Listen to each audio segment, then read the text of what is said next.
오늘 매일 성경 12절부터 40절까지 말씀입니다. 민수기 29장 12절부터 40절까지 말씀. 민수기 29장 12절부터 40절까지 말씀 중에 12절부터 16절까지만 같이 한 목소리로 봉독하시겠습니다.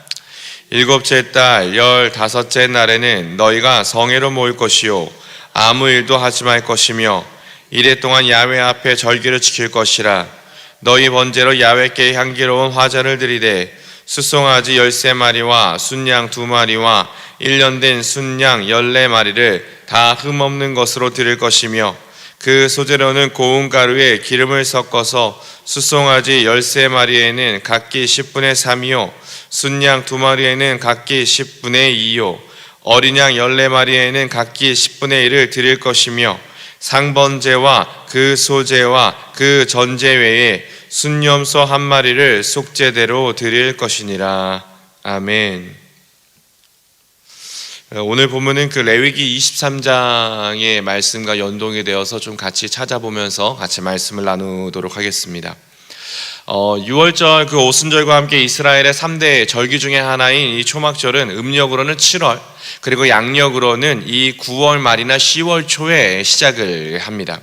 이 광야 40년, 그 이스라엘 백성이 그 뜨거운 광야에서 초막을 짓고 여기저기 이동하며 살았을 때 이 만나와 메추라기로 먹이신 하나님, 그리고 구름기둥과 불기둥으로 자신들을 지켜주신 그 하나님을 기억하는 시간이 바로 이 초막절의 의미인데요.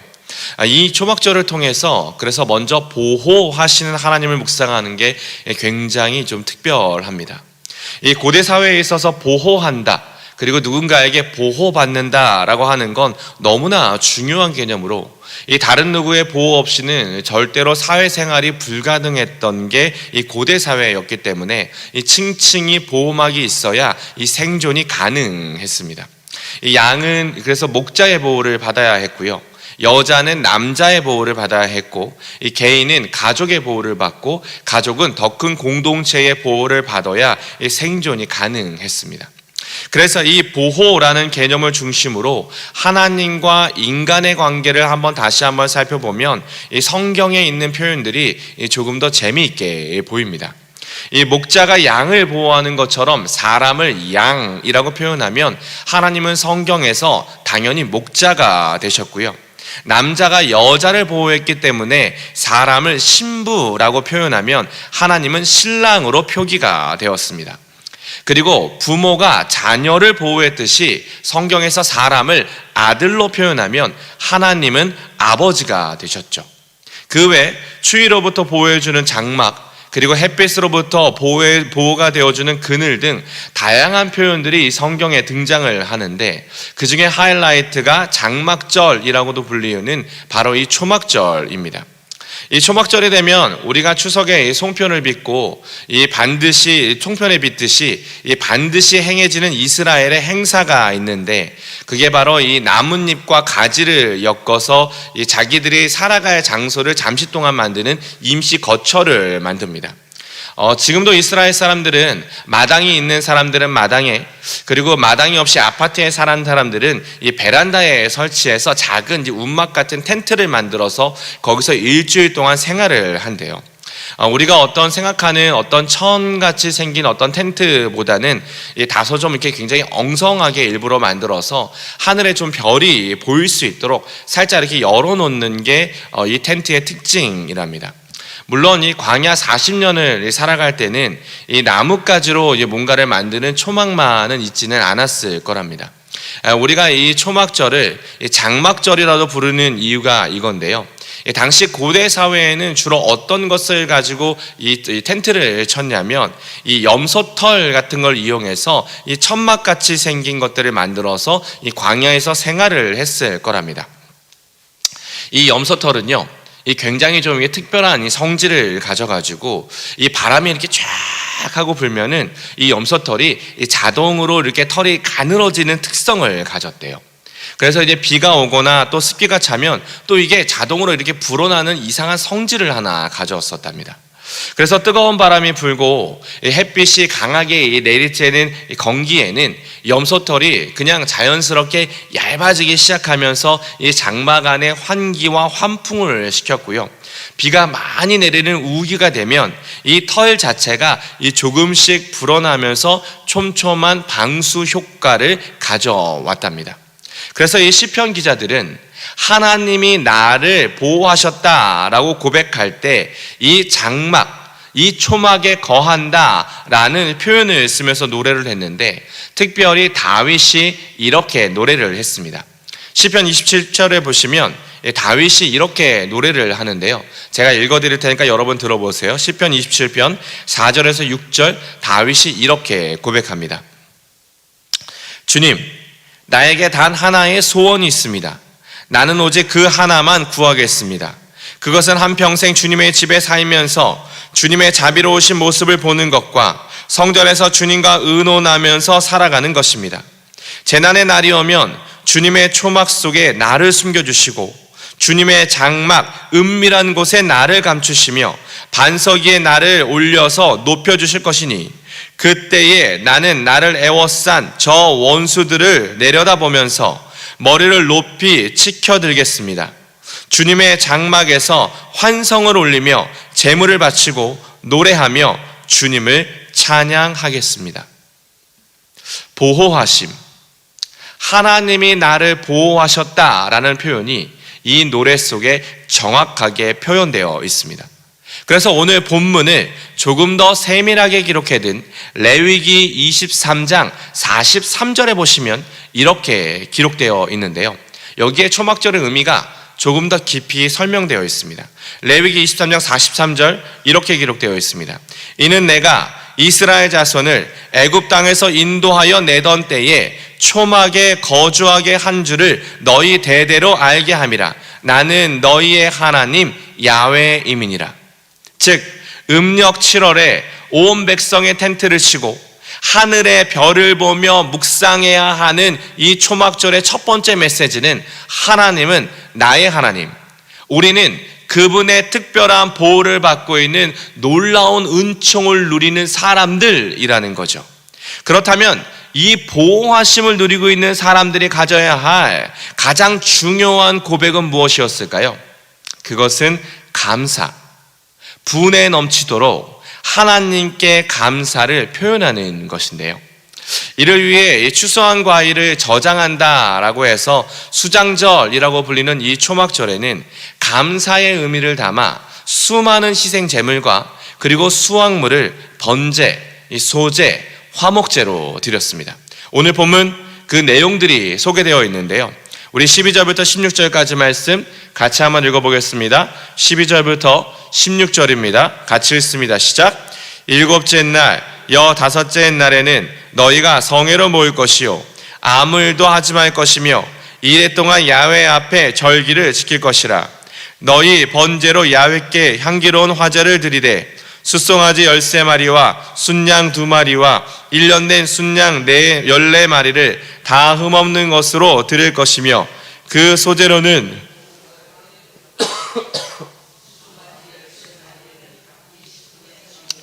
순양 2마리에는 각기 10분의 2요 어린 양 14마리에는 각기 10분의 1을 드릴 것이며 상번제와 그 소제와 그 전제 외에 순염소 1마리를 속제대로 드릴 것이니라.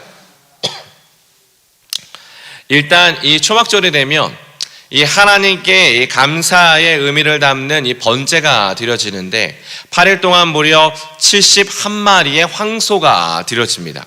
첫째 날은 13마리, 둘째 날은 12마리, 셋째 날은 11마리, 그리고 10마리, 9마리, 8마리, 7마리 이렇게 하나씩 줄어드는 방식으로 71마리가 하나님 앞에 드려져요.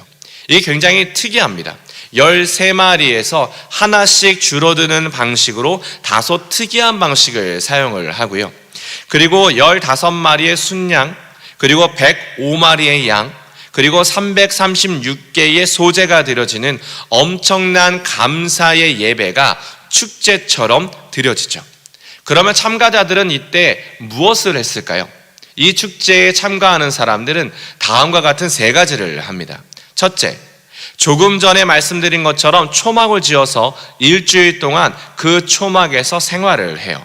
그러면서 신명기 8장 말씀을 묵상을 합니다. 이건 좀 같이 찾아보겠습니다. 신명기 8장 2절에서 4절까지 말씀입니다. 신명기 8장 2절에서 4절 말씀, 우리가 잘 아는 말씀입니다. 신명기 8장 2절에서 4절, 앞에 자막이 더 나오는데요. 우리 같이 한번 읽습니다. 시작. 내 하나님 야훼께서 이 40년 동안에 내게 광야길을 걷게 하신 것을 기억하라. 이는 너를 낮추시며 너를 시험하사 내 마음이 어떠한지 그 명령을 지키는지 지키지 않는지 알게 하심이라. 너를 낮추시며 너를 줄이게 하시며 또 너도 알지 못하며 내 조상들도 알지 못하던 만나를 내게 먹이신 것은 사람이 떡으로만 사는 것이 아니요 야훼의 입에서 나오는 모든 말씀으로 사는 줄을 네가 알게 하려 하심이라. 이 40년 동안에 내 의복이 헤어지지 아니하였고 내 발이 부르트지 아니하였느니라. 여기 우리가 굉장히 잘 알고 익숙한 말씀이 하나 나오죠. 사람이 떡으로만 사는 것이 아니요 야훼의 입에서 나오는 모든 말씀으로 살아갈 것이다. 그래서 이 광야에서 하나님은 우리를 어떻게 지켜주셨는가? 40년 동안 의복이 헤어지지 않게 하셨고 이 사막길을 걸으면서도 발이 부르트지 아니할 만큼 자신들을 보호해 주셨다라고 하는 거죠. 즉 이스라엘 백성은 초막을 짓고 그 안에 머물며 하나님이 지난 40년 동안 우리 선조들에게 하신 일들을 기억하며 하나님께 감사했습니다. 한 해 동안 지켜주신 은혜, 이른 비와 늦은 비로 열매 맺게 하시고 풍성한 수확을 통해 놀라운 곡식들을 저장케 하신 하나님, 과거뿐 아니라 지금 이 순간에도 우리의 삶의 모든 필요를 채워주시고 우리의 삶을 신실하게 이끌어 가시는 그 하나님을 기억하며 감사해요. 그러면 그 다음에 무엇을 했느냐? 그 감사의 의미를 담아 두 번째 행사로 물을 길러 나오는 의식을 치렀습니다. 이거는 오늘 본문뿐만이 아니라 나중에 성전 시대에 굉장히 활발하게 이루어졌는데, 성전 시대가 되면 이 성전 시대 때는 히스기야의 수로에서 이어지는 이 실로암 우물에서 물을 떠가지고요, 이 성전으로 있는 곳에 와서 번제단에 이 물을 붓는 관제라는 것을 했습니다. 그러면서 하늘에서 우리에게 비를 주시는 하나님께 감사했고, 또 이렇게 부어지는 물처럼 추후에 하나님의 나라가 도래했을 때 주의 영이 가득해 부어질 것을 상상하고 기대하며 하나님의 나라를 소망했어요. 그리고 세 번째로는 무엇을 했느냐? 촛불을 밝히는 특별한 의식을 하나 치렀습니다. 이 성전에 가면 성전에 여인의 뜰이라고 불리는 곳이 있었는데, 그 여인의 뜰이라고 불리는 곳에서 이 불을 밝히고요, 그리고 절기 내내 이 불을 꺼뜨리지 않습니다. 그래서 이 초막절이 되면 이 마지막 날에는, 이 초막절은 축제거든요. 그래서 이 여인의 뜰이라는 곳으로 사람들이 다, 온 동네 사람들이, 이 예루살렘의 모든 사람들이 다 모여서 올라이트, 거의 밤새도록 그 안에서 기뻐하며 이 춤을 춥니다. 이 뜰 내 모퉁이에 세워진 거대한 촛불을 정말 환하게 밝힌 다음에요, 이 제사장 찬양대가 은나팔을 불어서 막 소리를 높이며 이 평소에 굉장히 근엄하게 있던 이 당대의 현자, 아니면 이 랍비 같은 사람들이 그날만큼은 갑자기 모두가 다 뛰쳐나와서 어린 아리처럼 막 춤을 추고 하나님 앞에 노래하며 막 찬양하는 장면들이 나와요. 그러면서 이 축제의 절정이 되면 외친답니다. 주님, 저쪽에 있는 저 이방인들은 얼굴을 동쪽으로 향해 늘 태양신을 숭배하지만 우리는 야훼 하나님께 우리의 얼굴을 맞추고 모든 초점을 하나님께 드려서 주님만을 섬기는 사람들입니다 라고 고백을 하는 거죠. 즉 초막절엔 두 가지를 가지고 명확하게 감사했습니다. 자신들의 삶에 물을 주셨던 하나님께 감사했고요, 그리고 절대 꺼지지 않는 그 빛을 보면서 하나님의 임재를 사모했습니다. 그래서 예수님이 요한복음에서 이 절기의 마지막 즈음에 물과 빛, 이 두 가지 상징을 가지고, 그리고 이 초막절을 배경으로 명절 끝날 사람들 앞에 일어나 외치시는 거죠. 에고 에이미, 내가 누구인가? 나는 너희를 목마르지 않게 할 영원한 생수의 강이고, 나는 너희를 어둠에서 이끌어내어 온전한 빛을 가지고 올 나는 세상의 빛이다. 이 예수님의 말씀이 이 초막절의 축제의 모든 행사의 절기를 배경으로 이루어지는 거죠. 그래서 레위기에 보면 중요한 말씀이 하나 있는데요, 우리 같이 한번 찾아보겠습니다. 23장 40절입니다. 이 레위기 23장에 원래 초막절에 대한 내용이 좀 더 자세히 기록되어 있는데 23장 40절, 이 초막절에만 주어지는 독특한 메시지가 하나 있습니다. 자, 여러분 자막에도 있습니다. 40절 같이 읽습니다. 시작. 첫날에는 너희가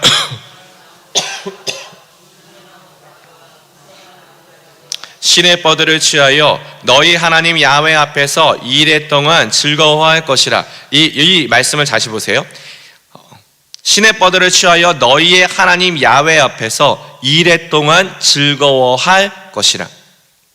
하나님 앞에서 7일 동안 즐거워하래요. 여러분, 이 말씀에 주목하셔야 합니다. 다른 절기에는요, 이런 메시지가 없습니다. 다른 절기에는 이런 메시지가 없어요. 오직 초막절에만 야훼 앞에 즐거워하라. 오직 초막절에만 이 메시지가 있습니다. 즉, 하나님의 보호하심은 감사로 고백되고, 감사는 반드시 기쁨을 동반한다는 거죠. 그러기에 여러분, 하나님이 저와 여러분의 삶을 지키시고 오늘도 우리의 삶을 보호하고 계심을 여러분 믿으십니까? 하나님이 보호하셔서 우리가 지금 이 새벽에 나와 지금 이렇게 예배하고 있음을 믿으십니까? 하나님이 보호하셔서 우리의 가정이, 또 우리의 자녀가, 우리의 공동체가, 우리의 삶이 그래도 이렇게 은혜 가운데 살고 있음을 여러분 믿으십니까? 그렇다면 여러분, 오늘 하루만큼은 그 어느 때보다 최선을 다해 하나님께 감사하십시오. 최선을 다해 여러분의 일상에서, 여러분의 삶에서 감사의 제목을 찾고 그 감사의 작은 거리라도 가지고 하나님께 나와 계속해서 끊임없이 하나님께 감사하며 하나님의 임재 가운데 한번 들어가 보십시오. 그리고 기억하십시오. 하나님은 어제나 오늘이나 영원토록 동일하신 분. 지금 내 삶 가운데 문제가 있어도, 내 삶 가운데 조금만 어려움이 있어도 그래도 우리가 계속해서 감사하며 살아갈 수 있는 것은 하나님은 신실하시고 오늘도 저와 여러분의 삶을 계속해서 보호하고 이끄시는 좋으신 하나님이신 줄 믿습니다. 기도하겠습니다. 주님, 하나님께서 우리의 삶을 이끌고 계심을 믿습니다. 하나님의 우리의 삶을 붙잡고 계심을 믿습니다. 그 하나님의 하신 일들을 기대하고 소망하며 기억하게 하여 주시옵소서. 때로 지금 우리가 정말 겪고 있는 문제가, 우리의 아픔이 너무 커서 그 문제 앞에 정말로 눌릴 때가 참 많지만, 하나님이 우리의 삶을 얼마나 신실하게 이끌어 오셨는지, 또 우리를 어떻게 보호해 오셨는지, 또 우리를 어떻게 이끌어 가실지, 정말 성경에 기록된 하나님, 또 우리의 삶에서 증명된 그 하나님을 기대하고 소망하며 감사하는 삶을 살아갈 때 정말로 다시 한번 우리 안에 샘솟는 기쁨이 충만케 하여 주옵소서. 예수님의 이름으로 기도드렸습니다.